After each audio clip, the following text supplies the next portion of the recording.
My name is Chloe, and my life has been turned upside down, not once, but twice. To understand how, I should start at the beginning. I was born to loving parents, Mark and Lisa Smith, in a small suburban town. My dad was a journalist, and my mom worked as a nurse. We weren't rich, but we were happy. Life was pretty normal until I turned 12, when everything changed. It was a rainy Tuesday evening, and my parents were driving home from a dinner party. I was at home with my grandma, watching a silly cartoon when the phone rang. I'll never forget the chill that ran down my spine as I heard my grandma's muffled sobs from the kitchen. The next few days were a blur. My mom had died on impact, and my dad had survived, but barely. When I finally saw him in the hospital, he was a shadow of the man I had known.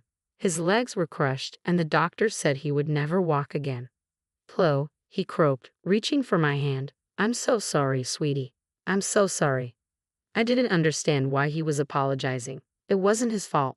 A drunk driver had crashed into their car. But as I grew older, I realized he was apologizing for what our lives had become, the struggles we would face, the mother I had lost, and the father he thought he could no longer be. Despite it all, my dad, Mark Smith, was stronger than he gave himself credit for. Once he was out of the hospital and settled into his wheelchair, he threw himself into his work. He had always been a talented writer, and now he channeled all his energy into his job as an editor at the city's major newspaper. As I entered my teens, Dad made sure I had everything I needed. He encouraged me to join clubs, make friends, and have as normal a life as possible. But the truth was, I preferred spending time with him. We'd watch old movies, argue about books, and he'd help me with my homework. When it was time for college, Dad insisted I go away to school. "You need to spread your wings, kiddo," he said. "Don't worry about me. I'll be fine." I was hesitant but knew he was right. So I went to State University, majoring in accounting. There, I met Jessica, who would become my best friend. Through Jessica, I met her second cousin, Michael. Michael was kind and funny, and he didn't bat an eye when I told him about my dad. In fact, when he first met Dad, they hit it off immediately, bonding over their shared love of classic rock. "Your old man's cool," Michael told me later, "and you're pretty amazing for taking care of him all these years." Inside, I glowed with pride. For the first time since the accident, I felt like maybe, just maybe, I could have a normal life. A life with love, laughter, and even a family of my own someday. After graduation, life seemed to fall into place. I landed a job at a local tax service, and Michael started working as a long-haul truck driver. We dated for 2 years before he proposed on a crisp autumn evening in the park where we had our first date. I was over the moon, but there was one thing I needed to make clear. "Yes, Michael," I said, "but I can't leave my dad. He needs me." Michael's face broke into a wide grin. "I wouldn't have it any other way. We'll all live together. Your dad's apartment is big enough for the three of us, right?" The wedding was small but beautiful. Dad insisted on wheeling himself down the aisle to give me away. There wasn't a dry eye in the house. As I stood there, hand in hand with Michael, I felt like I was living a fairy tale. But every fairy tale has its villains, and mine were my mother-in-law, Karen, and my sister-in-law, Emily. From the moment I met them, it was clear they didn't approve of me. "So, your father is handicapped?" Karen asked during our first meeting, her nose wrinkling as if she'd smelled something unpleasant. "He's disabled," I corrected, trying to keep my tone neutral. "But he works as an editor." "How nice," she interrupted, clearly uninterested. "Michael, darling, are you sure about this? There are so many nice girls from good families." I felt my face flush with anger and shame, but Michael jumped to my defense. "Mom, Chloe's from a good family. Her dad's disability doesn't change that. I love her, and that's all that matters." That silenced Karen, but the disapproval lingered in her eyes. Emily, taking cues from her mother, was equally cold. After the wedding, true to his word, Michael moved in with Dad and me. Our lives settled into a comfortable routine. I worked at the tax office. Michael was on the road for days at a time, and when he was home, we'd all have dinner together. But whenever Karen and Emily visited, the atmosphere in our home changed. They'd strut around like they owned the place, barely acknowledging Dad's presence. Once, I overheard Karen muttering to Emily, "It's a shame. Michael could have done so much better. Now he's stuck with this girl and her crippled father. What if they have children? Can you imagine the genes?" I was furious but bit my tongue for Michael's sake. I tried to keep the peace, but it was getting harder and harder. One evening, after a particularly tense visit from Karen and Emily, I broke down in tears, feeling utterly overwhelmed. Michael found me in our bedroom, sobbing uncontrollably. Hey, hey, he said softly, pulling me into his arms. What's wrong? Between hiccuping breaths, I managed to say, It's your mom and sister. They hate me. They think I'm not good enough for you because of Dad. Michael's expression hardened. That's ridiculous. You and your dad are my family now. If they can't accept that, it's their problem, not ours. His words provided some comfort, but I couldn't shake the feeling that this was just the beginning of our troubles with Karen and Emily. As the months passed, Michael's trucking business began to flourish. He was constantly on the road, crisscrossing the country in his big rig. I missed him terribly when he was gone, but I threw myself into my work at the tax office and spent my evenings keeping Dad company. One crisp autumn evening, while I was helping Dad into bed, Michael called. His voice crackled with excitement over the phone. Chloe, I've been thinking, he said. How would you feel about buying a townhouse? It would be easier for your dad to move around in a wheelchair, and he could spend more time outside. Plus, you could have a garden, something to keep you busy when I'm on the road. The more he spoke, the more I warmed to the idea. I glanced at Dad, who was pretending not to eavesdrop. What do you think, Dad? I asked, putting the phone on speaker. Dad's eyes lit up. A garden would be nice, he admitted, and it would be easier to get outside. That settled it. Over the next few weeks, we threw ourselves into house hunting. We finally found the perfect place, a spacious townhouse with wide doorways, a roll-in shower for Dad, and a beautiful backyard. Taking out a mortgage was daunting, but with Michael's income, my salary, and the rent from Dad's old apartment, we managed to make it work. We moved in on a sunny spring Saturday, and I'll never forget the look on Dad's face as he wheeled himself out onto our new patio. This is perfect, sweetie, he said, his eyes moist with gratitude. Thank you. The next few months were idyllic. We settled in, making the place our own. I planted a small vegetable garden, and Dad would sit outside for hours, soaking up the sun and fresh air. Then came the housewarming party. We invited friends, colleagues, and yes, Karen and Emily. The party was in full swing when they arrived, fashionably late as usual. They sauntered in, eyeing everything with barely concealed envy. As we moved through the house, I could see the wheels turning in Karen's mind. When we reached the master bedroom, she turned to me with a sly smile. You know, Chloe, she said, her voice low, this would be perfect for Michael and me. Why don't you send your father to a nursing home so I can move in here? I felt as though I'd been slapped. Excuse me. Oh, don't look so shocked, Karen continued. Your father isn't well. He's not a whole person anymore, is he? He doesn't need all this luxury. A nursing home would be more than enough for someone in his condition. Before I could respond, Karen marched out to the patio where Dad was chatting with some guests. To my horror, she grabbed the handles of his wheelchair and began pushing him towards the driveway. I shouted, running after Karen. What are you doing? If he won't go to a nursing home, he can stay outside. Karen smirked. That's what you wanted, isn't it? For him to be outdoors? I was shaking with rage and disbelief. Thankfully, Michael had heard the commotion and came running, his face red with anger at what his mother was doing. Mom, he bellowed. What the hell are you doing? Let go of Mark's chair right now.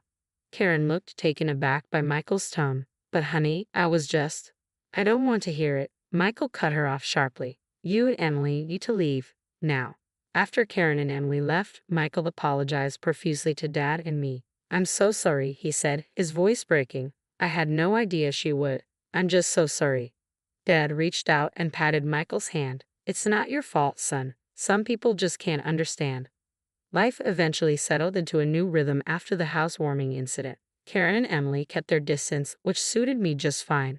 Michael threw himself into his work, taking on more long-haul routes to help cover our new mortgage. I split my time between my job at the tax office, tending to our home, and caring for Dad. 2 years passed in the blink of an eye. Our life fell into a comfortable routine. Michael was on the road more often than not, but when he was home, our little family was happy. Dad's health was stable, and he seemed content, spending his days in the garden or working on his editing from home. Then came the call that shattered my world.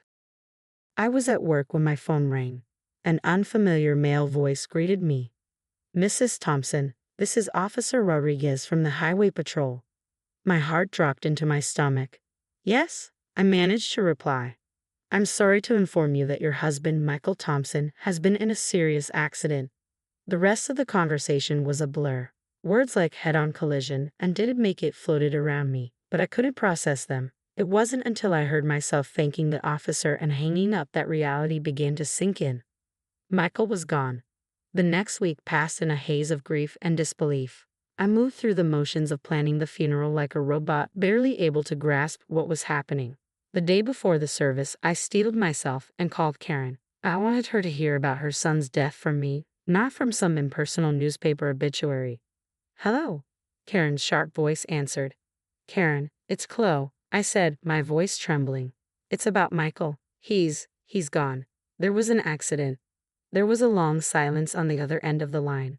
Then, to my shock, Karen's voice returned, dripping with venom. "This is your fault," she hissed. "You forced him to work so hard driving that truck to pay for your fancy house. You killed my son." I was stunned. "Karen, that's not—" "Save it," she interrupted coldly. "I expect you to give him the best funeral money can buy, but don't expect a penny from us. You made your bed, now lie in it." The line went dead. I stood there, phone in hand, tears streaming down my face. How could she be so cruel? How could she blame me for this? The day of Michael's funeral dawned gray and drizzly, perfectly mirroring my mood. The church was packed. Michael had been well liked in the community, and it seemed like half the town had come to pay their respects. After the service, as people filed past to offer their condolences, I was struck by the absence of Michael's mother and sister. They hadn't even bothered to show up for their own son and brother's funeral. Dad reached out and squeezed my hand. "They're lost, sweetie. We're family, and we'll get through this together." As we pulled into our driveway, something seemed off. The lights were on in the house, which was strange because I was sure I turned everything off before we left. "Did you leave any lights on, Dad?" I asked, frowning. He shook his head. "No, I don't think so." As we got closer, I could see movement inside the house. My heart started racing. Were we being robbed on the day of Michael's funeral? No less. I helped Dad out of the car and into his wheelchair, my mind racing. Should I call the police? But as we approached the front door, I heard familiar voices inside, and my blood ran cold as I recognized them. I pushed open the door to find Karen and Emily in our living room, surrounded by boxes and pieces of furniture. "What the hell is going on here?" I demanded, my grief momentarily forgotten in the face of this outrageous intrusion. Karen turned to me, her face a mask of false sympathy. "Oh, Chloe dear, we're just helping you pack up. After all, you can't possibly afford to keep this place now that Michael's gone." I was speechless. Emily chimed in, her voice sickeningly sweet. "Don't worry, you can go back to your father's apartment. It's cozy." The rage inside me surged. "Get out," I said, my voice low and dangerous. "Get out of my house right now." Karen had the audacity to look offended. "This house belongs to us now. All of Michael's property does. We're his family, after all." "Like hell you are," I exploded. "Where were you today at his funeral?" "Oh, that's right, you couldn't be bothered to show up." Karen waved her hand dismissively. "We were busy making arrangements. Now be a good girl and start packing. We'll meet you out by tomorrow." I couldn't believe what I was hearing. These women hadn't shed a tear for Michael, hadn't even attended his funeral, and now they were trying to kick us out of our home. "I'm calling the police," I said, pulling out my phone. Karen and Emily exchanged worried glances, clearly not expecting me to fight back. "Now, Chloe," Karen began, but I cut her off. "No, you have exactly 5 minutes to get out of my house before I call the cops. This is my home. Michael and I bought it together. You have no right to be here." Maybe it was the steel in my voice or the fire in my eyes, but Karen and Emily finally seemed to realize they'd gone too far. They gathered their things and left, but not before Karen turned to me with a sneer. "This isn't over, Chloe. You'll be hearing from our lawyers." The days following Michael's funeral were a blur of grief, anxiety, and paperwork. I threw myself into sorting out Michael's affairs, driven both by a need to stay busy and by a fear that Karen and Emily might try to claim what wasn't rightfully theirs. A week after the funeral, my heart raced when I received a call from a local law firm. I braced myself, expecting it to be Karen following through on her legal threats. "Mrs. Thompson," a crisp, professional voice asked. "This is James Anderson from Anderson and Partners. I'm calling regarding your late husband's will." A glimmer of hope sparked within me. "His will? I didn't even know he had one." "Yes, ma'am," Mr. Anderson continued. "Mr. Thompson came to see us about 6 months ago. He asked that we contact you in the event of his passing." I scheduled an appointment for the next day, my mind racing with questions. Why hadn't Michael mentioned this? What did it mean? The following morning, I wheeled Dad into Mr. Anderson's office. The lawyer greeted us warmly, his kind eyes crinkling at the corners. Mrs. Thompson, Mr. Smith, thank you for coming in, he said, gesturing for us to sit near his desk. I'm very sorry for your loss. Mr. Anderson opened a file on his desk. As I mentioned on the phone, your husband came to see us to draft his will. He was very clear about his wishes. I held my breath as Mr. Anderson began to read. I, Michael Thompson, being of sound mind, do hereby bequeath all my worldly possessions to my beloved wife, Cho Thompson. I gasped, and Dad's grip on my hand tightened. Mr. Anderson continued, this includes our home, my truck, and all our savings. It is my wish that she'll use these resources to care for herself and her father, Mark Smith, whom I have come to love as my own. Tears streamed down my face. Even from beyond the grave, Michael was looking out for us. There's more, Mr. Anderson said gently. Mr. Thompson also left a letter for you. He handed me an envelope. With trembling hands, I opened it and began to read. My dearest Chloe, the letter began, if you're reading this, it means I'm gone. I'm so sorry for leaving you and Mark. Please know that you two were the best thing that ever happened to me. I made this will because I knew how my mother and sister can be. I didn't want to worry you, but I needed to make sure you and Mark were protected if anything happened to me. You're my real family, Chloe. You and Mark, not them. Take care of each other. Live your lives to the fullest and know that I'll always be watching over you. All my love, Michael. The words were a balm to my aching heart, a final act of love from Michael, assuring us that we were never alone. I clutched the letter to my chest, tears streaming down my face. Dad, too, was crying, his weathered hand gently patting my arm in silent support. Mr. Anderson gave us a moment to collect ourselves before speaking again. Mrs. Thompson, there's one more thing, he began. Your husband's truck was insured. Given the circumstances of the accident, the insurance company will be paying out the full value of the policy. I looked up, sniffling. What does that mean? It means, Mr. Anderson said with a reassuring smile, that you'll be receiving a substantial sum, enough to pay off your mortgage and then some. As we left the lawyer's office, I felt a tremendous weight lift from my shoulders. We were going to be okay. Michael had made sure of it. When we pulled into our driveway, I noticed a familiar car parked on the street. My heart sank as I recognized Karen's sleek sedan. Oh no, I muttered. What now? Sure enough, Karen and Emily were waiting on our front porch. But this time, I wasn't afraid. With Michael's letter in my pocket and his love in my heart, I felt a newfound strength. Chloe, Karen began, her voice dripping with false sweetness. We need to talk about Michael's estate. I stood tall, meeting her gaze unwaveringly. No, Karen, I said firmly, we don't. Michael left everything to me. It's all legal and official. And do you want to know why? Because we were his real family, not you. Now, please leave. You're trespassing on my property.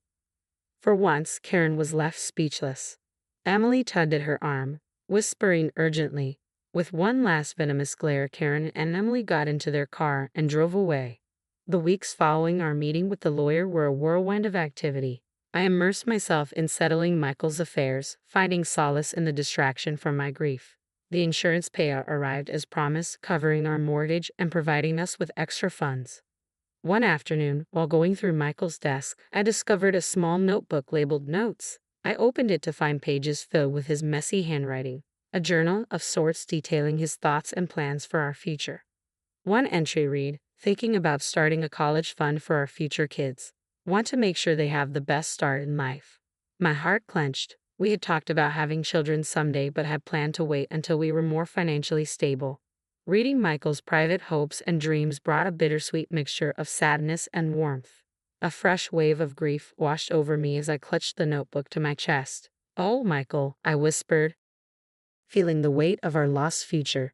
We had so many plans. That night, I tossed and turned, unable to escape the haunting thoughts of the journal and the future we'd never have. When I finally drifted off to sleep, I dreamed of Michael. He was smiling and extending his hand toward me. It's okay, Chloe, he said softly in my dream.